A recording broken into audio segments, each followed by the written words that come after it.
ಕಾವೇರಿ ನಗರ ಮತ್ತು ರವಿಶಂಕರ್ ಮತ್ತು ಜುಡಿಷಿಯಲ್ 3 ಲೇಔಟಿಂದ ಬಂದಿದ್ದೀವಿ. ಇವಾಗ ಆಲ್ರೆಡಿ 1 ವೀಕ್ ಬ್ಯಾಕ್ 25ನೇ ತಾರೀಕು ಮೊದಲಿಗೆ ಮಧ್ಯಾಹ್ನ ಟೈಮ್ 12ವರೆಗೆ ಒಂದು ಕಳ್ತನ ಆಗುತ್ತೆ, ವಿಫಲವಾಗಿರ್ತಾರೆ. ಮತ್ತು ತದನಂತರ 27ನೇ ತಾರೀಕು 5 ಜನ ಮುಸ್ಕುದಾರಿ ರಾತ್ರಿ ಸುಮಾರು 1 ಗಂಟೆ 10 ನಿಮಿಷಕ್ಕೆ ಪೀಪಲ್ಸ್ ಫಾರ್ ಅನಿಮಲ್ಸ್ ಕಡೆಯಿಂದ ಬಂದು ಒಟ್ಟು ಯಾರ್ಯಾರು ಅವ್ರು ಮೊದಲೇ ಕವರ್ ಮಾಡಿ CCTV ಇದನ್ನು ನೋಡೋ ಪ್ರಕಾರ ಯಾರ್ಯಾರ ಮನೇಲಿ ಇಲ್ಲ ಹೊರಗಡೆ ಹೋಗಿದ್ದಾರೆ ಅದನ್ನು ನೋಡ್ಕೊಂಡು 5 ಜನ ಮನೆ 5 ಬೈಕ್ ಎತ್ತಿದ್ದಾರೆ. ಒಂದು ಮನೆ ಬೆಂಗಳೂರಲ್ಲಿ ರೂಪನಗರದವ್ರ ಮನೆಯನ್ನು ಡೋರ್ ಹೊಡೆದು ಇದನ್ನು ಕಬ್ಬಣದ ಡೋರ್ ಹಾಕ್ಸಿದ್ರು ಕೂಡ ಅದನ್ನು ಡೋರ್ ಹೊಡೆದು ಒಳಗಡೆ ನುಗ್ಗಿದ್ದಾರೆ. ಅಲ್ಲೂ ಕೂಡ ದುಡ್ಡು ಎತ್ತಿದ್ದಾರೆ. ಇಲ್ಲಿಂದ ಹೋಗಿ ಮತ್ತೆ ದಾಸನಕೊಪ್ಪಲಲ್ಲಿ ಹೋಗಿ ಒಬ್ಬರು ಸೇಟು ಮನೆಯಲ್ಲಿ 1,20,000 ಕ್ಯಾಶು ಮತ್ತು ಒಡವೆ ಎತ್ತಿದ್ದಾರೆ. ಮತ್ತು ಅಲ್ಲೂ ಒಂದು ಬೈಕ್ ಹೊಡೆದಿದ್ದಾರೆ. ಎಲ್ಲರೂ ಕೂಡ ಕೈಲಿ ಲಾಂಗು ಮತ್ತು ಮಚ್ಚು ಸ್ಕ್ರೂ ಡ್ರೈವರು 5 ಜನ ಕೂಡ ಲೀಲಾಜಾಲವಾಗಿ 3 ಗಂಟೆ ರಾತ್ರಿಯಲ್ಲಿ ಓಡಾಡ್ತಿದ್ದಾರೆ.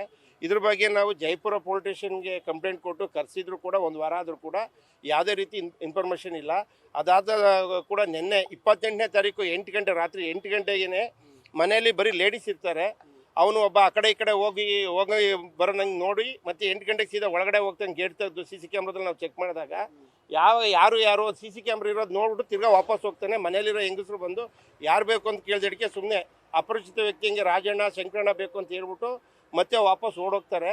ಬಟ್ ನಾವು ಇದನ್ನು ಕೂಡ ಇವತ್ತು ಬೆಳಗ್ಗೆ MLA GD ದೇವೇಗೌಡರ ಗಮನಕ್ಕೂ ತಂದು DSP ರಾಜಣ್ಣ ಅವ್ರಿಗೆ ಇದ್ರ ಬಗ್ಗೆ ನೋಡಿ ಅವರೇ ಆತಂಕ ಪಡ್ತಾರೆ. ಯಾರು MLA ಅವರೇ ಫೋಟೋಸ್ಗಳು ತೋರಿಸ್ತಾ ಅವ್ರ ಕೈಲಿ ಲಾಂಗು ಮಚ್ಚಿ ಹಿಡಿದಿರೋದು ನೋಡಿ ಅವರೇ ಆತಂಕಪಟ್ಟು DSP ರಾಜಣ್ಣ ಅವ್ರಿಗೆ ರೆಫರ್ ಮಾಡಿದ್ರು. ಅವ್ನು ಭೇಟಿಯಾಗಿ ಬಂದಿದ್ದೀವಿ. ದಯಮಾಡಿ ನಮ್ಗೆ ಏನಾಗಿದೆ, ಇದು ಜಯಪುರ ಪೊಲೀಸ್ ಸ್ಟೇಷನಿಂದ ಅಲ್ಲಿ ಸಿಬ್ಬಂದಿ ಬರೀ 20 ಜನ ಇದ್ದೀವಿ, ನಾವು ಯಾವುದೇ ರೀತಿ ಇದನ್ನು ಮಾಡೋಕ್ಕಾಗ್ತಿಲ್ಲ ಅಂತ ವಿಷಾದ ವ್ಯಕ್ತಪಡಿಸ್ತಾರೆ. ದಯಮಾಡಿ ನಮ್ಮ ನಿವಾಸಿಗಳು ರಾತ್ರಿ ಅಲ್ಲಿರೋರೆಲ್ಲ ಅಫಿಷಿಯಲ್ಸ್ ಇರೋದ್ರಿಂದ ಶಿಫ್ಟ್ ಮುಗಿಸ್ಕೊಂಡು ಬರ್ತಾ ಇರ್ತಾರೆ. ಮತ್ತು ಮಹಿಳೆಯರು ಕೂಡ ಎಷ್ಟೊಂದು ಜನ ಶಿಫ್ಟ್ ಡ್ಯೂಟಿಗೆ ಹೋಗ್ತಾ ಇರ್ತಾರೆ.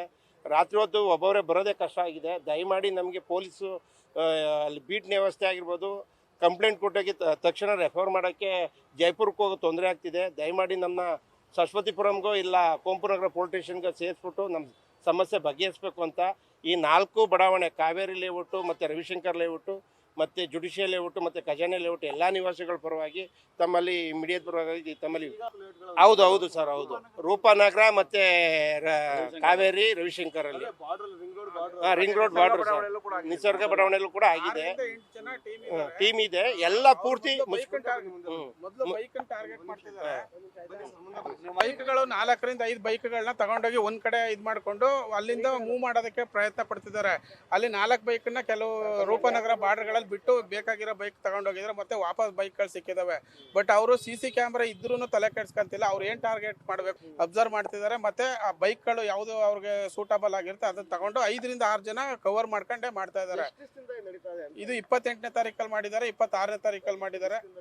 ಅದೇ 1 ವೀಕಿಂದ ಬೊಗಾದಿಯಿಂದ ಪ್ಲಾನ್ ಮಾಡ್ಕೊಂಡಿದ್ದಾರೆ. ಬೊಗಾದಿ ಸುತ್ತಮುತ್ತ ಬಡಾವಣೆಗಳಲ್ಲಿ ಇದು ಮಾಡಿ ಬ್ಯಾಂಕರ್ಸ್ ಲೇಔಟ್ ಅಲ್ಲಿ ಒಂದು ಮನೆಗೆ ಬಾಡಿಗೆ ಮನೆ ಬೇಕು ಅಂತ ಓಪನ್ ಇರೋ ಡೋರ್ ಒಳಗಡೆಗೆ ಸೀದಾ ಹೋಗ್ಬಿಟ್ಟು ಬಾಡಿಗೆ ಮನೆ ಹುಡುಕಕ್ಕೆ ಬಂದಿದ್ದೀನಿ ಅಂತ ಕೇಳಿ ಅವರು ನೀನು ಒಳಗಡೆ ಹೆಂಗ್ ಬಂದಿದೆ ಅಂತ ಕೇಳಿದ್ಮೇಲೆ ಪೊಲೀಸರಿಗೆ ಹೇಳ್ತೀವಿ ಅಂದಮೇಲೆ ಸಡನ್ ಆಗಿ ಎದ್ದು ಆಚೆ ಹೋಗಿದ್ದಾನೆ. ಅದ್ರ ನೆಕ್ಸ್ಟ್ ಡೇಗೆ ಬಂದು ಕಾವೇರಿ ನಗರದಲ್ಲಿ ಅಟೆಂಪ್ಟ್ ಮಾಡಿದ್ದಾರೆ. 4-5 ಮನೆ ಇದು ಮಾಡಿರೋದು. ರೂಪನಗರದಲ್ಲಿ ಒಂದು 20-30 ಮನೆ ಯಾರು ಇಲ್ಲದಾಗ ಅದನ್ನ ಅಟೆಂಪ್ಟ್ ಮಾಡಿ ಒಳಗಡೆ ಹೋಗಿ ದರೋಡೆನೂ ಮಾಡಿದ್ರು. ಅದು ಕಂಪ್ಲೇಂಟ್ ಆಗಿದೆ. ದಾಸನಕೊಪ್ಪಲು ಮೌಲ್ಯದು ಅದು 2 ಲಕ್ಷ ಚಿಲ್ಲರೆ 2,20,000 ಕ್ಯಾಶ್. ಇದು ದಾಸನಕೊಪ್ಪಲು ಕಂಪ್ಲೇಂಟ್ ಆಗಿದೆ. ಅದು ಜೈಪುರ ಮಾಸ್ಕ್ ಹಾಕಿದ್ದಾರೆ. ಬ್ಲಾಕ್ ಆಲ್ಮೋಸ್ಟ್ ಯಂಗ್ ಏಜ್ ಅಲ್ಲಿ ಇದಾರೆ. ಆಲ್ಮೋಸ್ಟ್ 30 ಒಳಗಡೆನೆ ಇದಾರೆ. ಮಿನಿಮಮ್ 6 ಜನ 8 ಜನ ಟೀಮ್ ಇದಾರೆ ಸರ್. ಅವರು ಈಗ ಬಾಡಿಗೆ ಮನೆಗೆ ಡೈರೆಕ್ಟ್ ಆಗಿ ನುಗ್ಬಿಟ್ರು ಅಂತ ಹೇಳಿದ್ರಲ್ಲ, ಅಲ್ಲಿ ಅವರು ಅದು ನಾವು ನೇರವಾಗಿ ಇದು ಮಾಡಿಲ್ಲ. ಅವ್ರು ಹೇಳಿರೋದು ಅವ್ರೇನೋ ಕಂಪ್ಲೇಂಟ್ ಮಾಡಿದಾರೆ ಅಂತ. ಈಗ ನಾವು ಒಬ್ರಿಗೊಬ್ರು ಮಾತಾಡ್ತಿರ್ಬೇಕಾದ್ರೆ ಬ್ಯಾಂಕರ್ಸ್ ಅಲ್ಲಿ ಒಂದು ಹಿಂಗ್ ಆಗಿದೆ ಇನ್ಸಿಡೆಂಟ್ ಅಂತ ಹೇಳ್ತಾರೆ. ಕನ್ನಡ ಮಾತಾಡಿದಾರೆ ಅವರು ಅಲ್ಲಿ ಬಾಡಿಗೆ ಮನೆಗೆ ಹೋಗಿರೋರು. ಬಟ್ ಇಲ್ಲಿರೋರು ಯಾರನ್ನು ಮುಖ ಭೇಟಿ ಆಗಿಲ್ಲ, ಎಲ್ಲ ಮಾಸ್ಕ್ ಅಲ್ಲಿ ಇದಾರೆ. ವಿತ್ ಆಯುಧ ಇಟ್ಕೊಂಡೆ ಓಡಾಡ್ತಿದ್ದಾರೆ. ಕಳ್ತನ ಆಗಿದೆ 6 ಬೈಕಲ್ಲಿ 4 ಅಲ್ಲೇ ಬಿಟ್ಟು ಹೋಗಿದ್ದಾರೆ. ಚೆನ್ನಾಗಿರೋ ಬೈಕ್ ಮೂವ್ ಮಾಡ್ಕೊಂಡು ಹೊಟ್ಟೋಗ್ಬಿಡ್ತಾರೆ. ಒಂದು ಡಬಲ್ ಮಾಡ್ಕೊಂಡು ಇದಾಗಿರೋ ಅಲ್ಲೇ ಬಿಟ್ಟು ಹೋಗಿದ್ದಾರೆ. ಬೇರೆ ಕಡೆ ಡಿಸ್ಟ್ರಿಬ್ಯೂಟ್ ಆಗಿದೆ. ಒಂದು ಹುಡುಗ ರೂಪನಗರದ ಹುಡುಗ ಒಂದು ಬೈಕ್ ಎತ್ಕೊಳ್ಳುವಾಗ ಅಟೆಂಪ್ಟ್ ಮಾಡಿರೋದ್ರಿಂದ ಅದನ್ನ ಬಿಟ್ಟು ಬೇರೆ ಕಡೆ ಹೋಗಿದ್ದಾರೆ. ಇದು 1 ವೀಕಿಂದ ಇದು ಮೇಯ್ನು ಸರಹದ್ದುಗಳು ಡಿವೈಡ್ ಆಗಿರೋದು ಸಾರ್ವಜನಿಕರಿಗೆ ತೊಂದರೆ ಆಗ್ತಿದೆ. ಒಂದು ಜೈಪುರ ಮತ್ತೆ ಸಿಟಿ ಲಿಮಿಟ್ ಇವೆಲ್ಲ ಬಡಾವಣೆಗಳು ಸಿಟಿ ಲಿಮಿಟ್ ಅಲ್ಲಿ ಇದಾವೆ. ಬಟ್ ಸರಹದ್ದಿನ ಪ್ರಕಾರ ಹೋದ್ರೆ ಜೈಪುರದಲ್ಲಿ ಇರೋದ್ರಿಂದ ಇದನ್ನು ಅಡ್ವಾಂಟೇಜ್ ತಗೊಂತಿದ್ದಾರೆ ಕಳ್ಳರು. ಯಾಕಂದ್ರೆ ಅಲ್ಲಿ ಯಾವುದೇ ಬೀಟ್ ಆಗ್ತಿಲ್ಲ. ನಾವು ಕಾವೇರಿ ಬಡಾವಣೆ ನಿವಾಸಿ ಕುಮಾರ್ ಅಂತ.